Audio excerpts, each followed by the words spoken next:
Please subscribe to our channel Daily Story Reading and do not forget to press the bell icon. Keep your eyes open. Once upon a time there was a lion that grew so old that he was unable to kill any prey for his food. So he said to himself, "I must do something to stay my stomach, else I will die of starvation." He kept thinking and at last an idea clicked him. He decided to lie down in the cave pretending to be ill, and then whosoever will come to inquire about his health will become his prey. The old lion put his wicked plan into practice, and it started working too. Many of his well-wishers got killed, but evil is short-lived. One day, a fox came to visit the ailing lion. As foxes are clever by nature, the fox stood at the mouth of the cave and looked about. His sixth sense worked and he came to know the reality. So he called out to the lion from outside and said, "How are you, sir?" The lion replied, "I am not feeling well at all." "But why don't you come inside?" Then the fox replied, I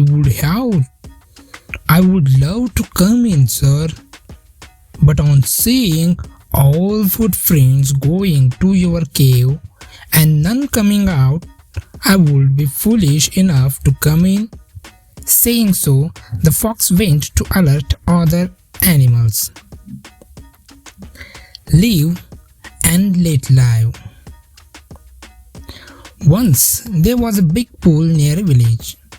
The villagers used the water of the pool for drinking and for other purposes also. The pool was abounded with fish. Once a fisherman went fishing to the pool. He cast his net into the pool and sat down, but he was very impatient. So he tied a long string to a small stone. Then putting it into the pool, he began to stir the water to drive more fish into his net. A villager saw him do so and asked him not to make the water muddy. But the fisherman didn't listen to him and went on beating the water and making it dirty. So the villagers brought some companions armed with weapons. Seeing them, the fisherman got scared. He drew out his stone and apologized. Time is valuable. Anthony was a very lazy boy and always used to postpone things.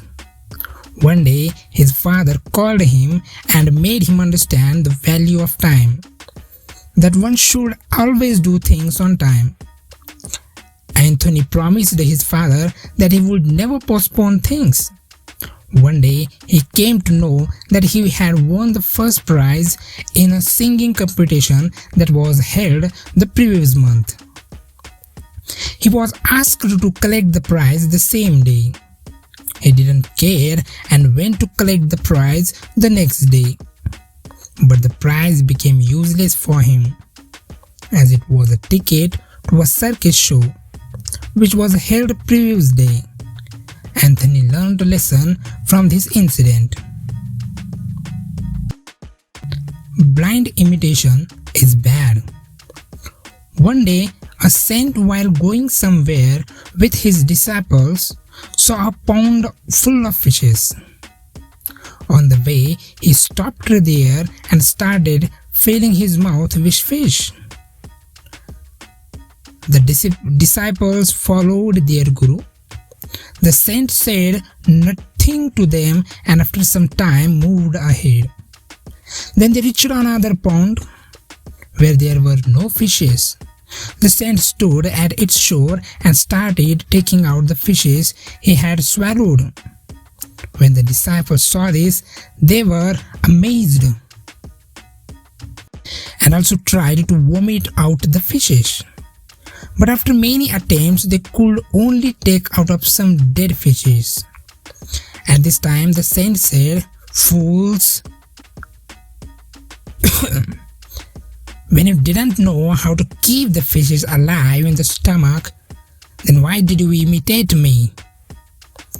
It's truly said that never imitate anyone. A fox and a crane.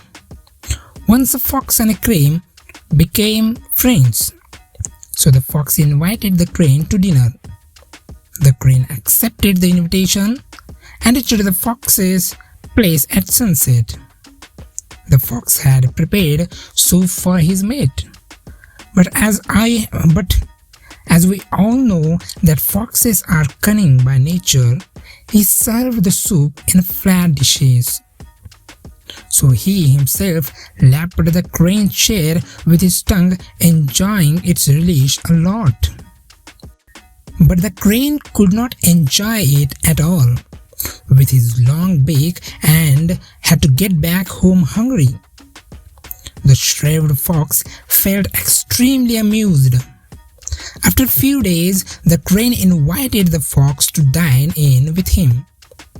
The fox reached his place well in time.